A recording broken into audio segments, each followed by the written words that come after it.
My gambling addict girlfriend accused me of having an affair with our babysitter to hide her own affair. Then, she abandoned our 4-year-old daughter to run away with a bartender. 2.5 years later, she is begging for forgiveness. I really need some advice because I feel completely lost about what to do in my current situation. I've been holding this in for so long, and I just need to get it all out.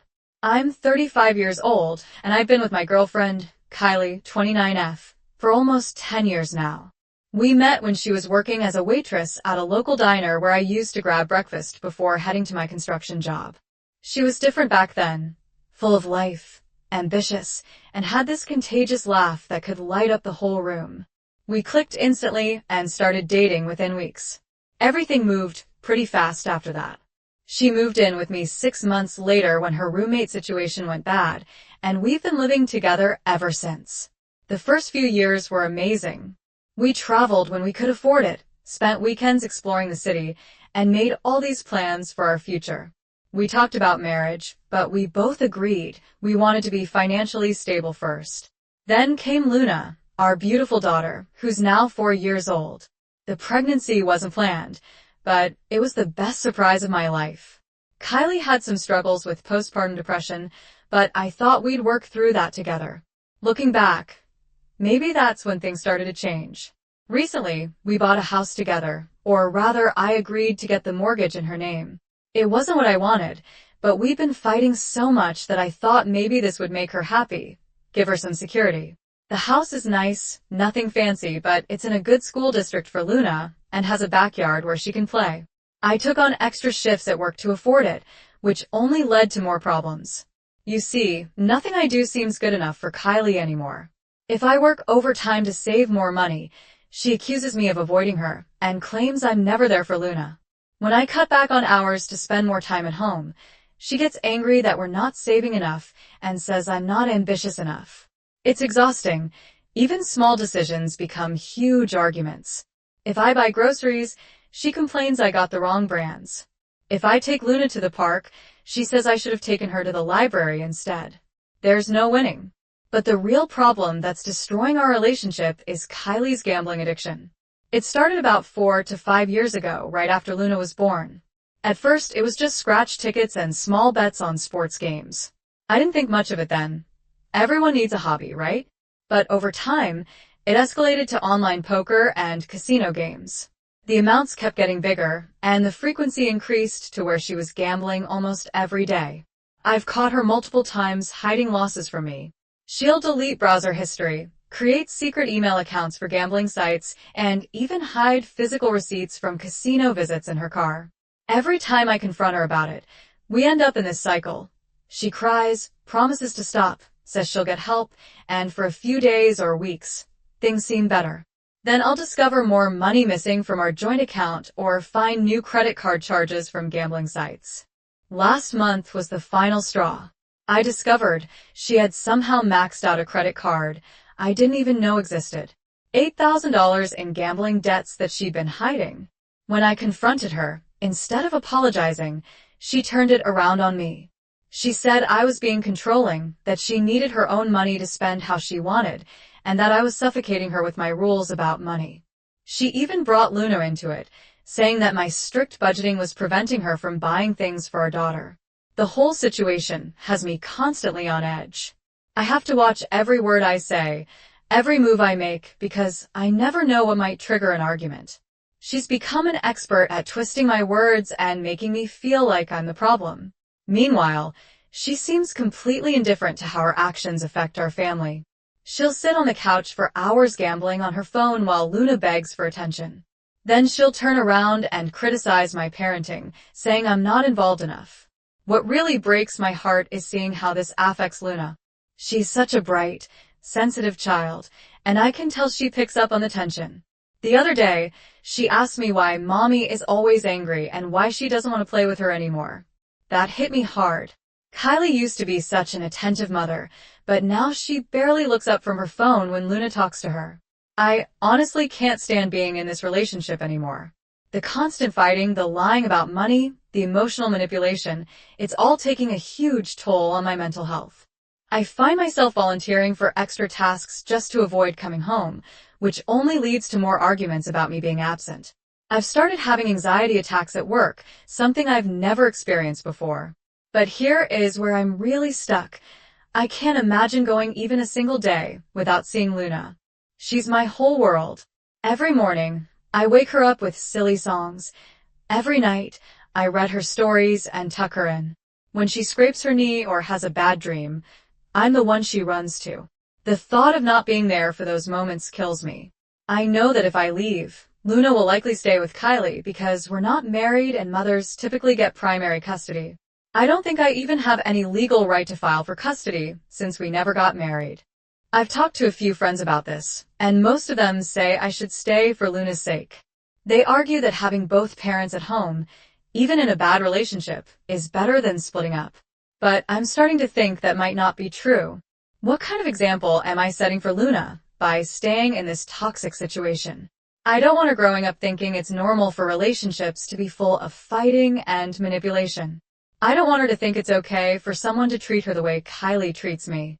I'm mentally exhausted from trying to keep this relationship together while also protecting our finances and being a good father. I feel like I'm failing at everything, despite trying my hardest. I need advice on what to do next. How do I protect my relationship with Luna while also protecting my own mental health? Is there any way I can get custody, or at least ensure I'll have regular access to my daughter if I leave? Has anyone been in a similar situation who can tell me what worked for them? Update 1. First, I want to thank everyone who responded to my original post. Your advice and support helped me see things more clearly, even though the situation has taken an unexpected turn that I never saw coming. These past 2 weeks have been a roller coaster of emotions and revelations. The most concerning change has been in Kylie's behavior toward Luna. She's always had her ups and downs as a mother, but lately, it's like she's completely checked out of parenting. She barely acknowledges Luna's presence unless she absolutely has to. Last week, Luna drew a picture at preschool, a family portrait with all 3 of us. She was so excited to show it to Kylie, but when she tried to share it, Kylie just mumbled something about being busy and walked away.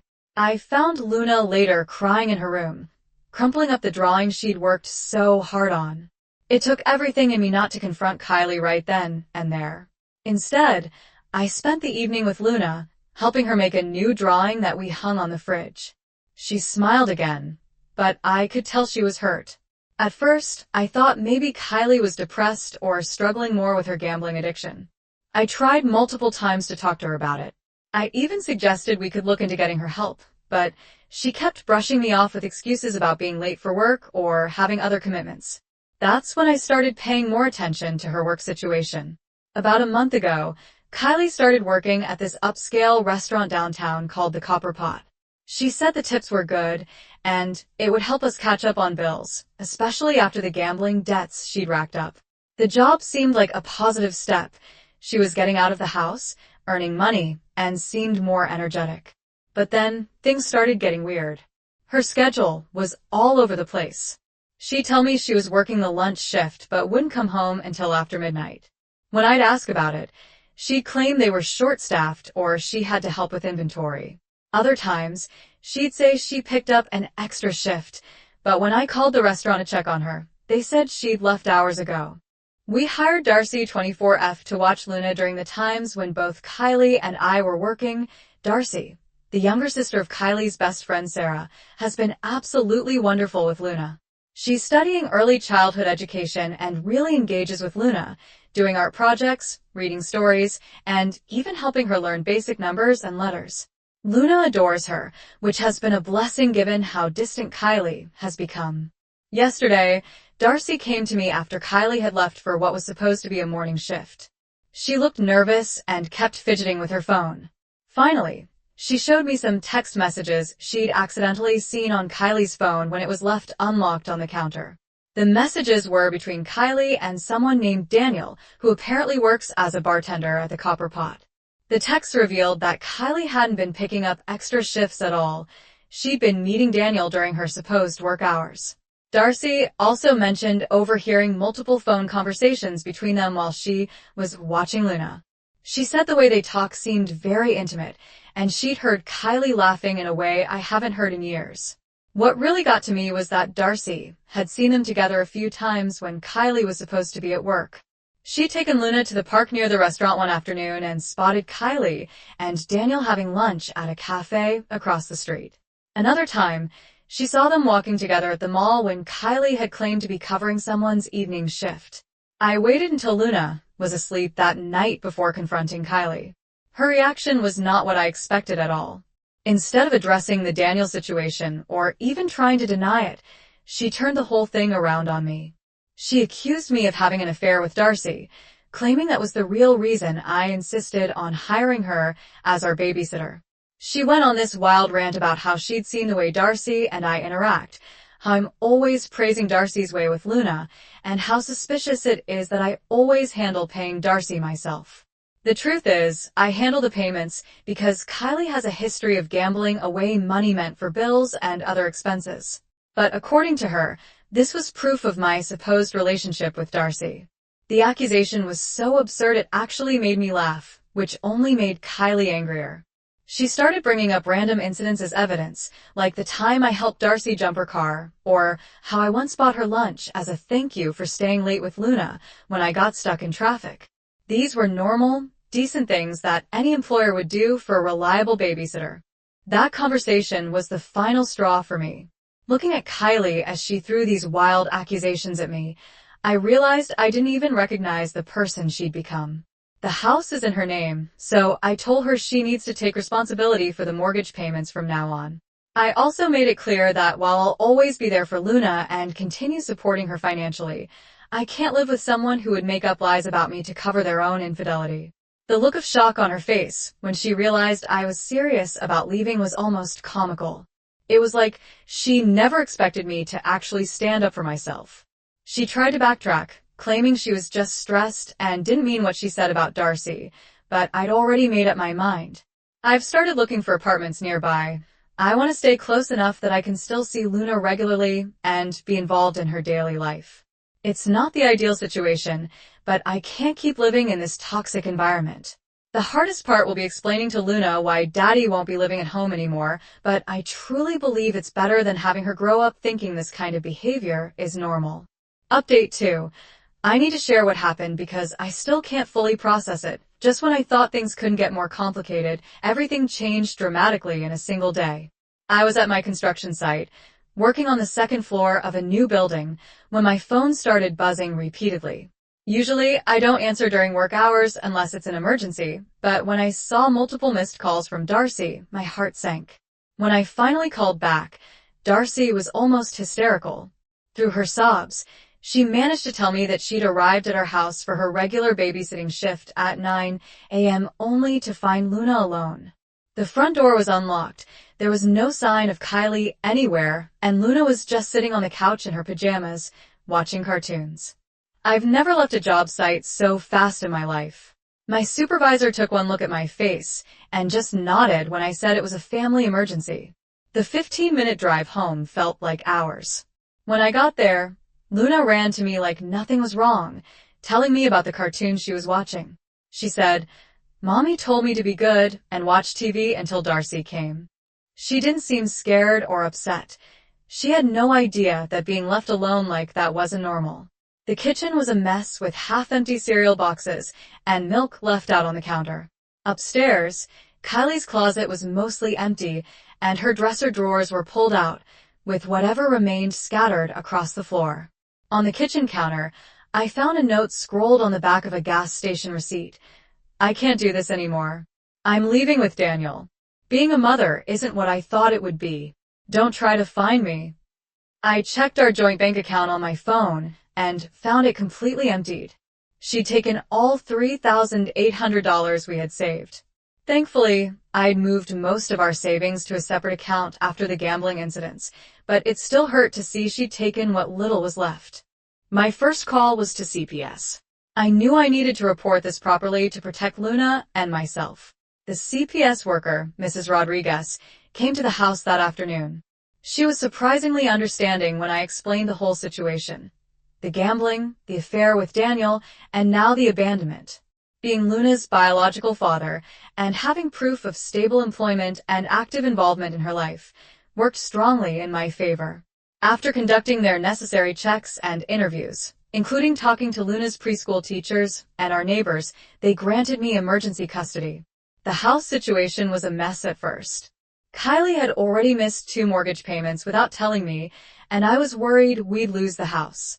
But surprisingly, this turned out to be a blessing in disguise, given that Kylie had abandoned both the property and her child. Our lawyer was able to work with the bank to transfer the house into a trust with Luna as the beneficiary. She'll inherit it when she turns 18, and until then, I can continue living there with her as her guardian. The bank even worked with us to modify the loan terms to make it more manageable on my single income. The most challenging part was trying to explain the situation to Luna in a way that wouldn't traumatize her. How do you tell a 4-year-old that her mother chose a man she barely knew over her own child?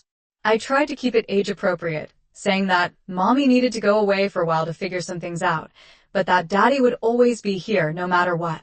Luna was confused at first, asking if Mommy was mad at her, which broke my heart.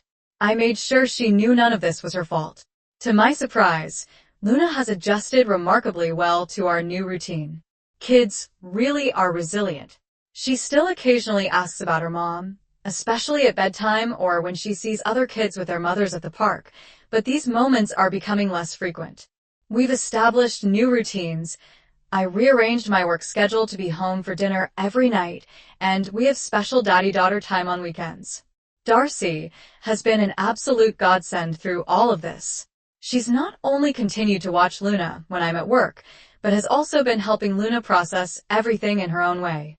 She's good at redirecting Luna when she gets sad about her mom, and she's helped maintain a sense of normalcy in Luna's life.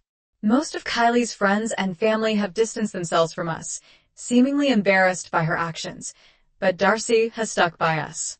The police tried to track Kylie down because technically what she did was child abandonment, but they haven't had any luck. Apparently, Daniel quit his job at the Copper Pot the same day, and neither of them has been seen since. Part of me hopes they never find them. I don't want Luna to have to deal with the instability of Kylie potentially coming in and out of her life. Update 3. I wasn't planning on posting another update, but something happened recently that I felt I needed to share. It has been 2.5 years of complete silence when Kylie showed up at our door on a Sunday morning while Luna was at her weekly dance class. The woman standing on our porch was barely recognizable as the Kylie I once knew. Her clothes were worn and mismatched, her hair was unkempt, and she had this desperate, haunted look in her eyes. She'd lost a lot of weight, and her hands wouldn't stop shaking as she stood there. The years clearly hadn't been kind to her. Through tears, she told me her story. Things with Daniel had fallen apart within 6 months. He turned out to be just as much of a gambler as she was, and they'd burned through all the money she'd taken from our account. Just a few weeks after Daniel left her for someone else, she'd bounced between different relationships and jobs, never staying in one place for too long. She'd even spent some time living in her car. She said she'd been following our lives through social media. My sister had apparently been accepting her friend requests from various fake accounts she created. That's how she knew Luna had started taking dance classes, was doing well in school, and had recently won a ribbon at her first grade science fair. Kylie broke down completely when she saw Luna's school picture on the wall in our living room. She said, "I can't believe how much our little girl has grown. Now, she wants to come back." She claims she's changed, that she's hit rock bottom and realized what's truly important in life.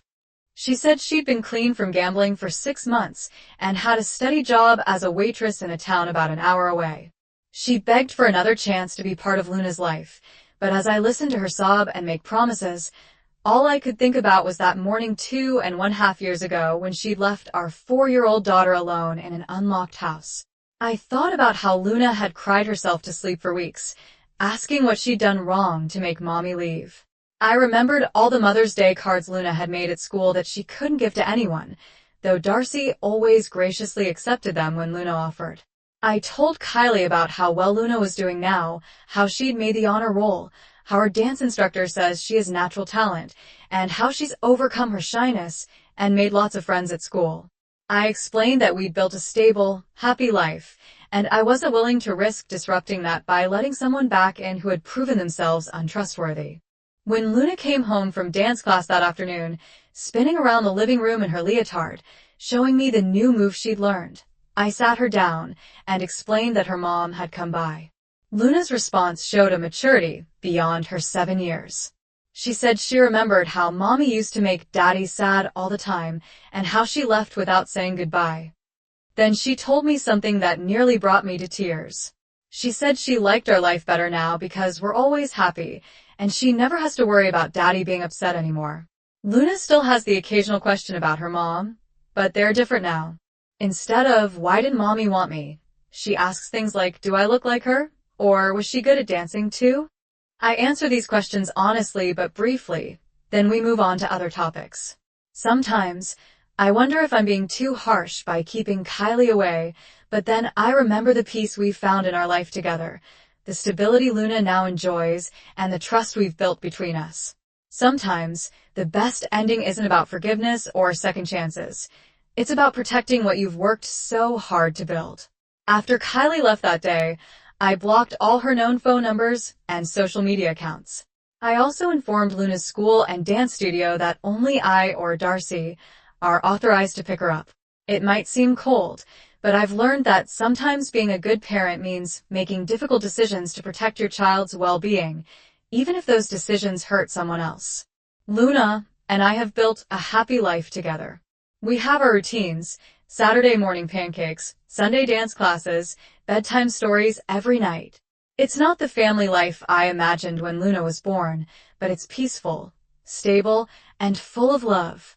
Sometimes that's more than enough.